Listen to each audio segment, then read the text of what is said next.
नमस्कार मित्रों, स्वागत है आपका हमारे चैनल पर।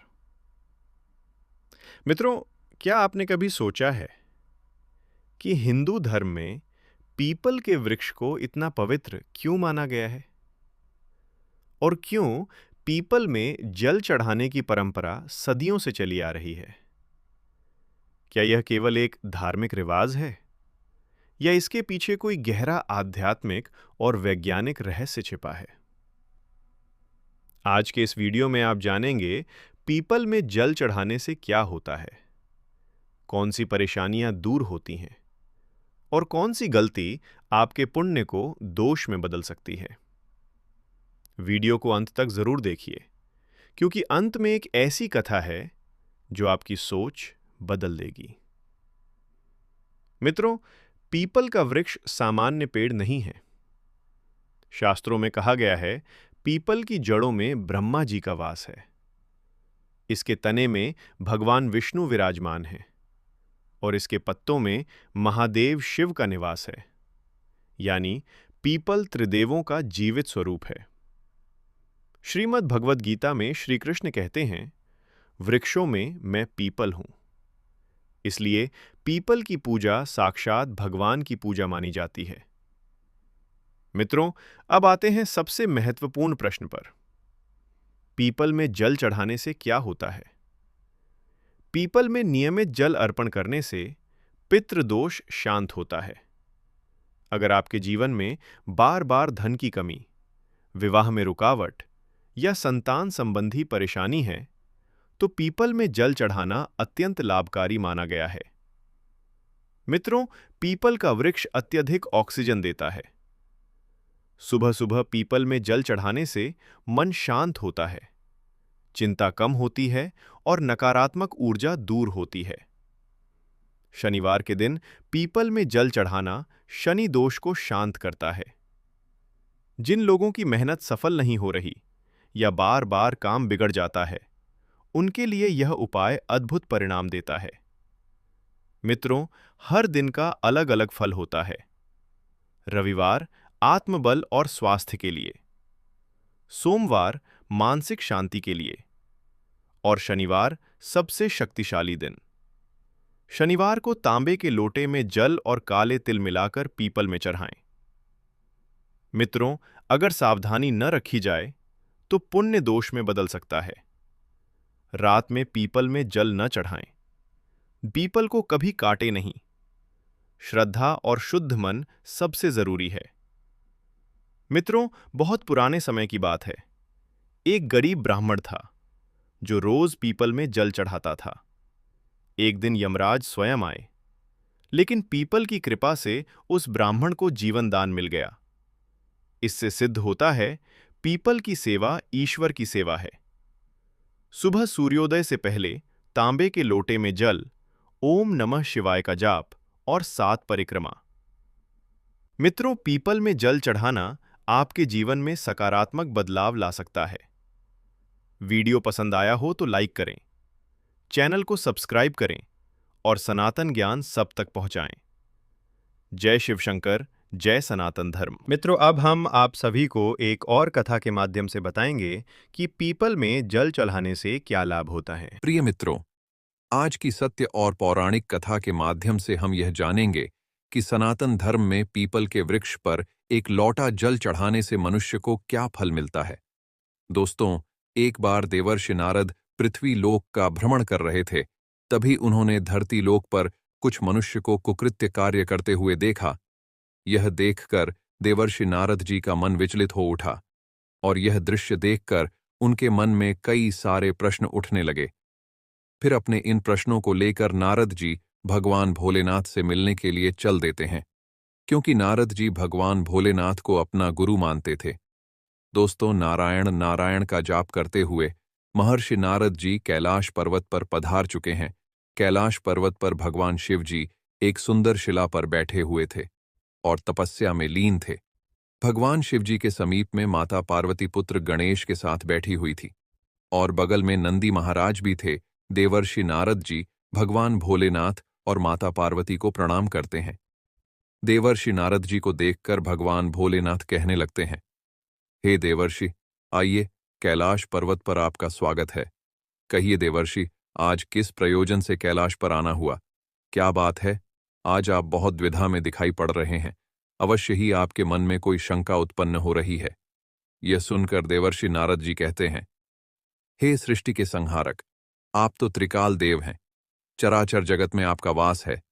हे प्रभु, आप तो सर्वज्ञ और सर्वज्ञाता है। आज तक आपसे कुछ भी छिपा हुआ नहीं है।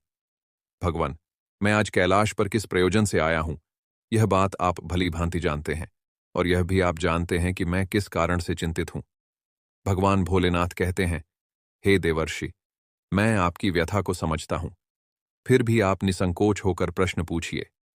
मैं आपके प्रश्नों का उत्तर अवश्य दूंगा। फिर देवर्षि नारद जी कहने लगते हैं, हे प्रभु, मैंने आज पृथ्वीलोक पर देखा, कुछ दुष्ट मनुष्य पीपल का वृक्ष काट रहे थे। वह असहाय वृक्ष दर्द से तड़प रहा था। हे प्रभु, पीपल के वृक्ष में तो स्वयं श्री हरि भगवान विष्णु और शनिदेव जी वास करते हैं। इसके बाद भी मनुष्य पीपल के वृक्ष को काटकर उसे तोड़कर ऐसा पाप क्यों करते हैं? क्या मनुष्य अपने स्वार्थ के लिए कुछ भी कर सकता है?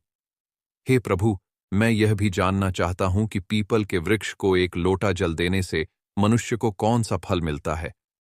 पीपल को जल किस दिन देना चाहिए और जल अर्पित करते समय मनुष्य को कौन सा मंत्र का उच्चारण करना चाहिए और किस दिन पीपल के वृक्ष की पूजा करनी चाहिए?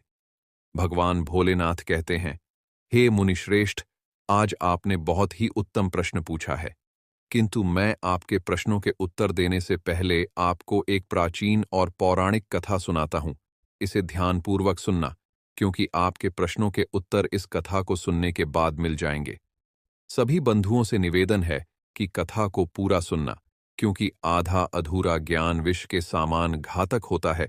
जो भी मनुष्य इस कथा को एक बार सुन लेता है, उसके समस्त पाप नष्ट हो जाते हैं। जो इसे बार बार सुनता है, उसके सभी दुख दारिद्र्य की समाप्त होते हैं। हे देव, जो भी व्यक्ति इस कथा का प्रचार प्रसार करता है, उसे देवलोक की प्राप्ति होती है। देवर्ष नारद कहते हैं, हे प्रभु, इस कथा को मुझे सुनाइए। आपके मुख से यह कथा सुनने के लिए मेरा मन अत्यंत व्याकुल हो रहा है। मैं आपको वचन देता हूं कि मैं इस कथा को ध्यानपूर्वक पूरा सुनूंगा और इसका प्रचार प्रसार भी करूंगा। भगवान भोलेनाथ कथा सुनाना प्रारंभ करते हैं। कहते हैं, हे देवर्षि नारद, पूर्व काल में संघपुर नामक एक राज्य था। उस राज्य में एक अत्यंत ही सुंदर और शोभायमान नगरी थी। उस नगरी में कणाद नाम के एक ब्राह्मण रहते थे। वे धर्म के कार्यों में सबसे आगे रहते थे। वे जीवों की बहुत सेवा करते थे और सुबह ब्रह्म मुहूर्त में उठकर भगवान की पूजा करते और उसके बाद पीपल के वृक्ष पर नित्य जल अर्पित करते थे। वह एकादशी के दिन निर्जला व्रत रहकर पीपल को जल देकर उसकी प्रदक्षिणा करता था और आश्रम से बाहर जाते समय वह रोज पीपल के वृक्ष को हाथ जोड़कर नमस्कार किया करता था। इस प्रकार से कणाद ने उस पीपल के वृक्ष की पूजा करके बहुत सारा पुण्य अर्जित कर लिया था। फिर एक दिन अमावस्या की रात को आकाश में घने बादल छाए हुए थे और चारों तरफ अंधेरा ही अंधेरा था। रास्ते सूनसाण थे और आकाशीय बिजली जोर जोर से कड़क रही थी। तभी अचानक से वहां एक विशालकाय राक्षस प्रकट हुआ। वह बहुत भूखा था और भोजन की तलाश में इधर उधर भटक रहा था। तभी उसे कणाद ब्राह्मण का आश्रम दिखता है और वह राक्षस आश्रम में प्रवेश करता है। उस राक्षस की गर्जना को सुनकर ब्राह्मण कुटिया से बाहर आकर देखता है तो एक अत्यंत ही विशालकाय और पर्वत के समान आकार का राक्षस कुटिया के बाहर खड़ा हुआ था। जैसे ही उस राक्षस ने ब्राह्मण को देखा, उसकी भूख और बढ़ गई और वह जोर जोर से हंसने लगा और कहने लगा, अरे वाह, आज तो मुझे ताजा ताजा मनुष्य का मांस खाने को मिलेगा। यह ब्राह्मण तो बहुत ही स्वास्थ्य है। इसका मांस बहुत ही स्वादिष्ट होगा। अभी मैं इसे मारकर अपना निवाला बनाता हूं। आगे की कथा सुनाते हुए भगवान भोलेनाथ कहते हैं, हे देवर्षि नारद, कणाद ब्राह्मण उस राक्षस की यह बातें सुनकर तनिक भी भयभीत नहीं हुआ और उसने बहुत ही सरल भाव से राक्षस से कहने लगता है, हे राक्षस, आपका हमारी कुटिया में स्वागत है। कहिए, मैं आपकी क्या सेवा कर सकता हूं? ब्राह्मण के मुख से ऐसे शब्द सुनकर वह राक्षस आश्चर्यचकित हो जाता है और सोचने लगता है कि मुझे देखकर यह ब्राह्मण बिल्कुल भी भयभीत नहीं हुआ।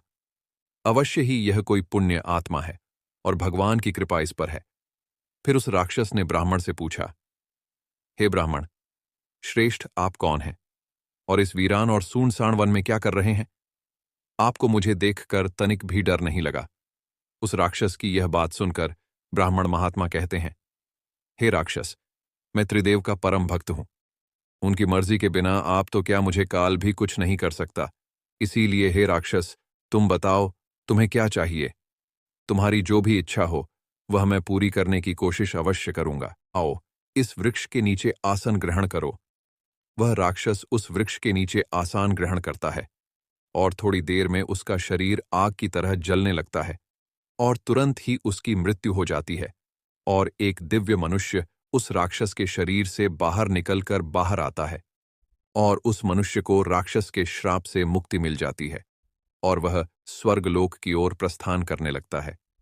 तभी उसके मन में एक प्रश्न आता है और वह रुक जाता है और पूछता है, हे ब्राह्मण श्रेष्ठ, यह कौन सा वृक्ष है जिसके नीचे बैठते ही मुझे राक्षस के श्राप से मुक्ति मिल गई?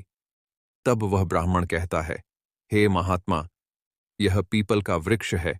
यह साक्षात तीनों लोकों के स्वामी भगवान विष्णु का ही रूप है। यह सभी पापों का नाश करने वाला है। इस वृक्ष के समीप में आने से तुम्हारे सभी पाप नष्ट हो गए हैं। फिर वह दिव्य आत्मा स्वर्गलोक की ओर प्रस्थान कर जाती है। फिर एक दिन अचानक से ब्राह्मण कणाद के साथ एक घटना घटित हो जाती है। यमलोक से 2 देवदूत ब्राह्मण कणाद के आश्रम में आते हैं और उन्हें पकड़कर अपने साथ यमलोक ले जाते हैं। रास्ते में ब्राह्मण कणाद दूतों से पूछते हैं, तुम यह क्या अनर्थ कर रहे हो? तुम मुझे जीवित ही यमलोक क्यों लेकर जा रहे हो? मेरी तो अभी मृत्यु भी नहीं हुई और मैंने ऐसा कौन सा पाप किया है? ब्राह्मण की यह बात सुनकर दूत क्रोधित हो जाते हैं और कहते हैं, ब्राह्मण तू चुपचाप हमारे साथ चल। खुद यमराज ने हमें तुझे उठाकर लाने का आदेश दिया है। मैं तो सिर्फ अपने प्रभु की आज्ञा का पालन कर रहा हूं।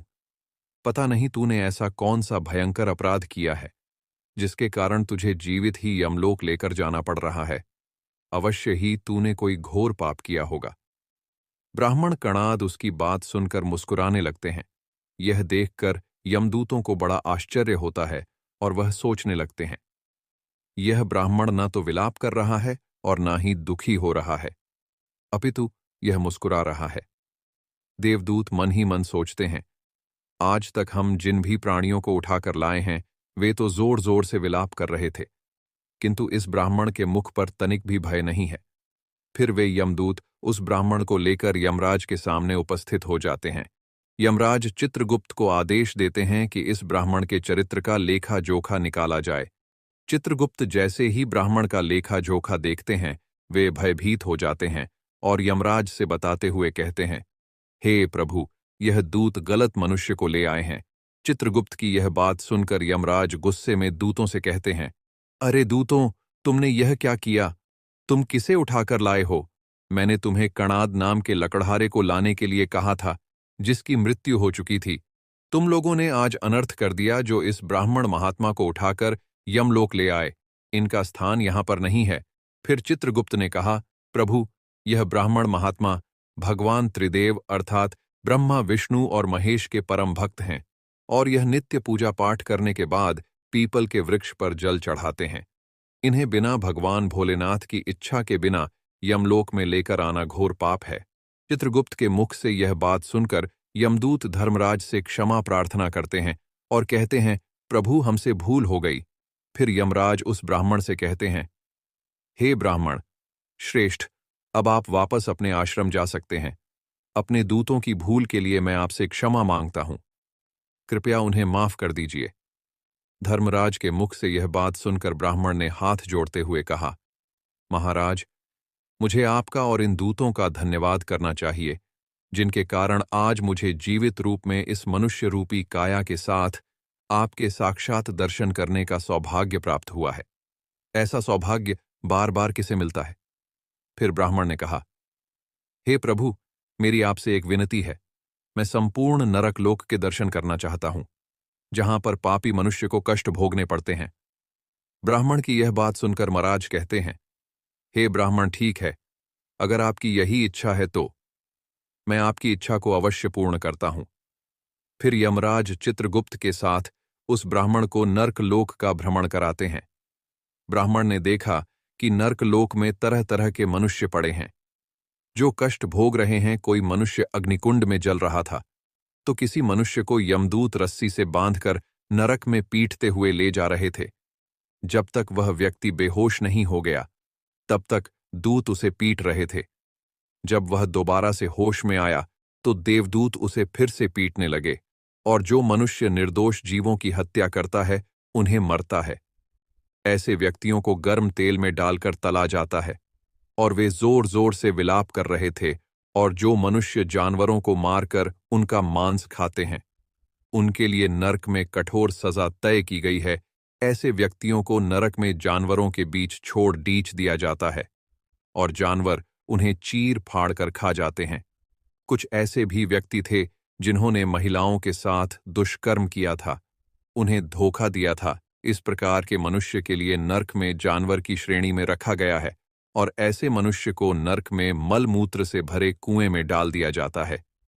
यह सब दृश्य देखकर ब्राह्मण कणाद दुखी हो जाते हैं और आगे बढ़ जाते हैं, और आगे देखते हैं कि जो पापी मनुष्य अपनी पत्नी के अलावा अन्य किसी स्त्री के साथ अवैध संबंध बनाते हैं, उन्हें नरक में यमदूत उन स्त्रियों की लोहे की गर्म मूर्तियों को गले लगाने के लिए मजबूर करते हैं, जिनके साथ उन्होंने अवैध संबंध बनाए थे, और उन पर कांटेदार कोड़े से प्रहार किया जाता है।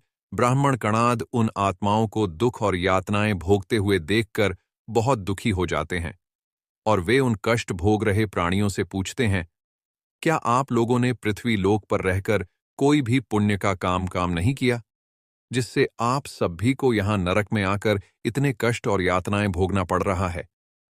ब्राह्मण की यह बात सुनकर उन आत्माओं ने कहा, हे ज्ञानी श्रेष्ठ, हम पापियों ने पृथ्वी पर कोई पुण्य नहीं किया था, इसी कारण से नरक में कठोर सजा भुगत रहे हैं।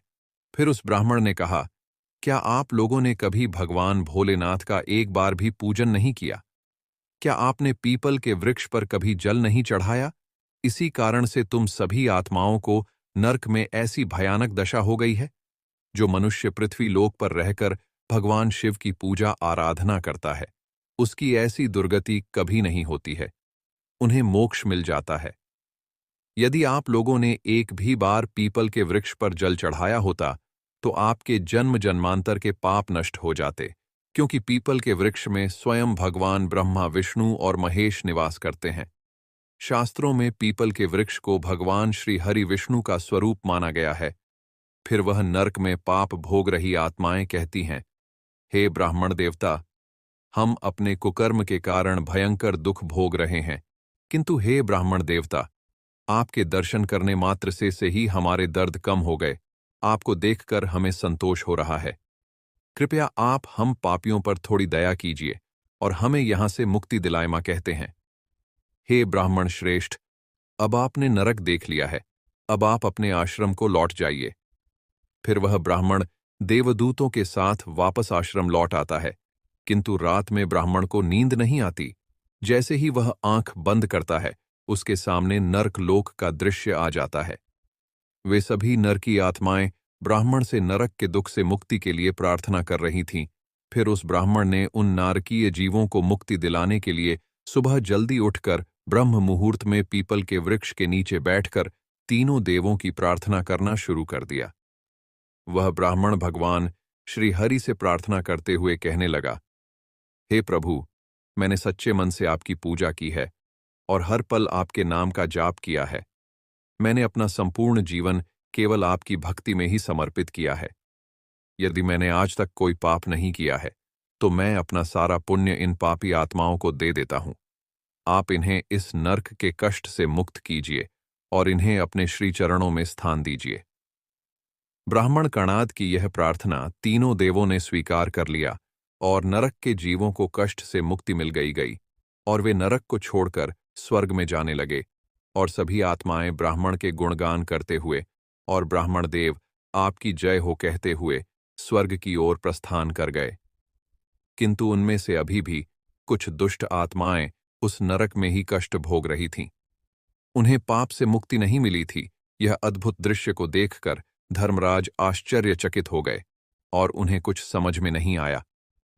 धर्मराज तुरंत ही अपने गुरु ब्रह्मा जी के पास जाते हैं और उन्हें सारा वृतांत विस्तार से सुनाते हैं और कहते हैं, हे प्रभु, वे कौन से मनुष्य हैं जो अभी भी नरक लोक में कष्ट भोग रहे हैं।